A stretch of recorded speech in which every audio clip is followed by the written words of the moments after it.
তাহলে যেটা বলছিলাম, গাছের তমাল গাছের মতন সুন্দরটা হোক, অমুক মন্ডলদিতি সারথ সুধা করো তুমি বলছি তরুণ তমাল। বলছে তমাল গাছে যেন কোনোদিন, তমাল গাছে তো ফল দেখা যায় না খুব একটা, যদিও দেখা যায় কিন্তু সেই ফল খুব একটা সুন্দর, কিন্তু আমার গোবিন্দের শ্রী অঙ্গ যেন তমাল গাছ, আর তার মুখটাকে দেখে মনে হচ্ছে চাঁদ, যেন তমাল গাছে চাঁদ ফলেছে। দেখে আমার এই মনে হয় তমাল গাছে চাঁদ ফলেছে, এই মা কি বাই বাতার তনুরুচি তরুণতা। তারপর কি দেখি, তারপর দেখলাম চূড়ায় সুন্দর একটি ময়ূরীর পালক উঠছে। এবার বিবিধ তাল, আরে কি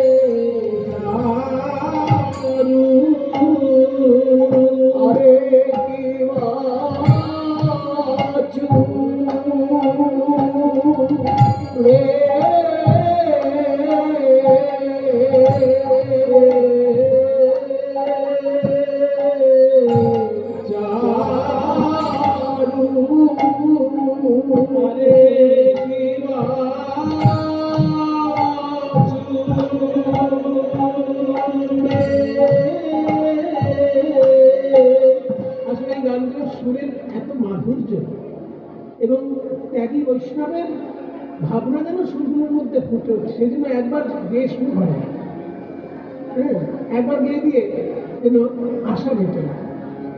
আরে কি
ঝাঁকে ঝাঁকে বসেছে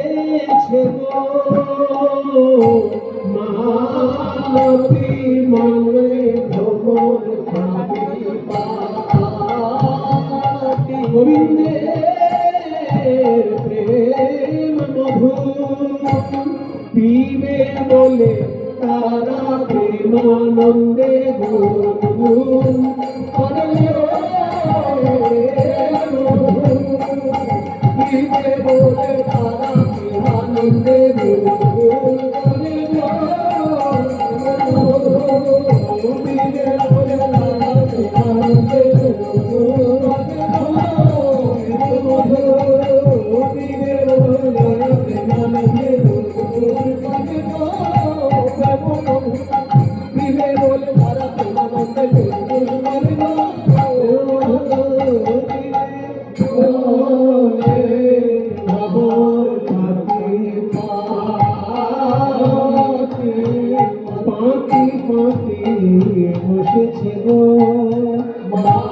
সখী মধুর করো।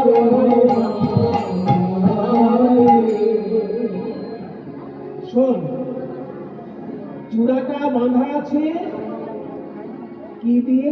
চূড়ে চারু শিখণ্ড মণ্ডিত। শিখণ্ড মানে এখানে ময়ূরের পালক। চারু মানে সুন্দর, তার চূড়ায় সুন্দর একটি ময়ূরের পালক, মণ্ডিত মানে অলঙ্কৃত। মালতী মধুকর মাল, মালতী ফুলের মধুকরের মাল। ফুলেটা আর কি মালতী ফুলের মধুকরের মালা। এটা সোনার পাথর পাটির মতো হয়ে গেল। বলা হয় সোনার পাটি নয় পাথর পাটি, সোনার পাথর পাটি একটা। বলে শোন, মালতী ফুলের মালাই বটে, কিন্তু এত ঝাঁকে ঝাঁকে ভ্রমর বসেছে যে মালতী ফুল আর দেখা যাচ্ছে না। মনে হচ্ছে ভ্রমর দিয়ে কেউ যেন মালা বানিয়েছে। তুমি বলো ভ্রমর দিয়ে মালা বানিয়েছে? ভ্রমরের মালা? হ্যাঁ, ভ্রমরের মালা। তাহলে উড়ে পালাচ্ছে না কেন? ওই যে বললাম, প্রেম মধু পিবে বলে প্রেমানন্দে গুনগুন করে। প্রেম মধু পিবে বলে তারপর কি দেখলি? তারপর দেখলাম ধনী ধনী বনি নাম নাগরকার। ধনী ধনী মানে ধন্য ধন্য, বনি মানে সুন্দরভাবে সাজানো হয়েছে। নাগরকার, নাগর ছিল মনে কৃষ্ণ। ধনী ধনী বনি বনি নাম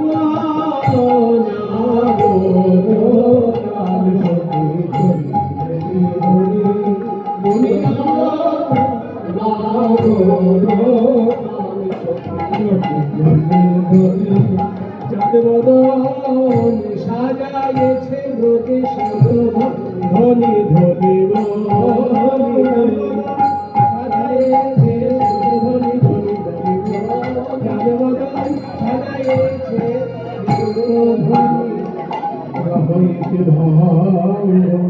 ত্রিভুবন মনমোহন হইতে বিভঙ্গ কেন? শ্রীকৃষ্ণের তিন জায়গায় বাঁকা কেন? উত্তর দিচ্ছে মনোদত্ত গোবিন্দ দাস যে ত্রিভুবন মনমোহন। তাই স্বর্গের দেবতারা ডাকছেন, হে গোবিন্দ দেখা দাও। ওইদিকে তাকাতে গিয়ে ঘাড় বাঁকা। মূর্তির মানুষ ডাকছে, হে গোবিন্দ দেখা দাও। ওইদিকে তাকাতে গিয়ে কোমর বাঁকা। আর পাতালের দৈত্যকুল নাগকুল তারাও ডাকছে, গোবিন্দ দেখা দাও। তাদের দিকে খেয়াল করতে গিয়ে চরণ বাঁকা। যদি চরণ বাঁকা, কোমর বাঁকা, ঘাড় বাঁকা, তিন অঙ্গ বাঁকা কেন? স্বর্গ মর্ত পাতাল ত্রিভুবনের মনোমোহন করার জন্য। চলো মনোয়লোকা আমি তো মুখ ধন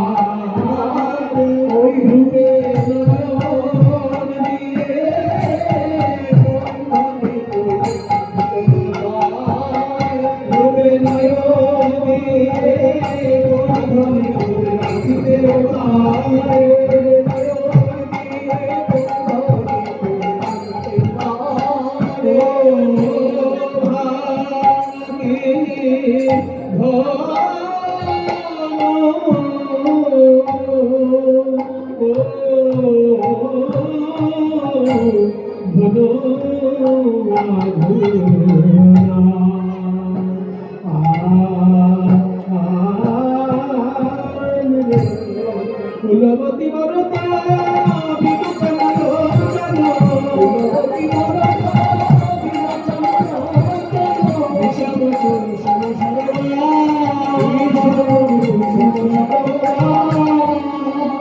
বলছে তার ভূমিকা হচ্ছে ধনুক আর নয়ন যুগল হচ্ছে তীক্ষ্ণ বাণ। আমার দিকে যখন নিক্ষেপ করলো, আমার জাতি কুল শীল মান সমস্ত বন্ধ উচ্ছিন্ন হয়ে গেল। কুলবতী বলত বিমোচন লোচন কুসুম সরবা। তারপর মুখের হাসিটা কেমন জানিস? বাঁধলে বন্ধু ধরে মধু বাঁধলে বন্ধু ধরে মধু বাঁধলে বন্ধু ধরে মধু বাঁধলে বন্ধু ধরে মধু। এই শ্রীরাম বৃন্দাবনে লোকে আগে কথা বলে বলে তবে ভাসে আমার মধু কথা কই আমার মধু কথা কই আমার কথা কই আমার মধু কথা কই এই সিদ্ধান্ত বৃন্দাবনে লোকে আগে কথা বলে বলে আমার মধু কথা কই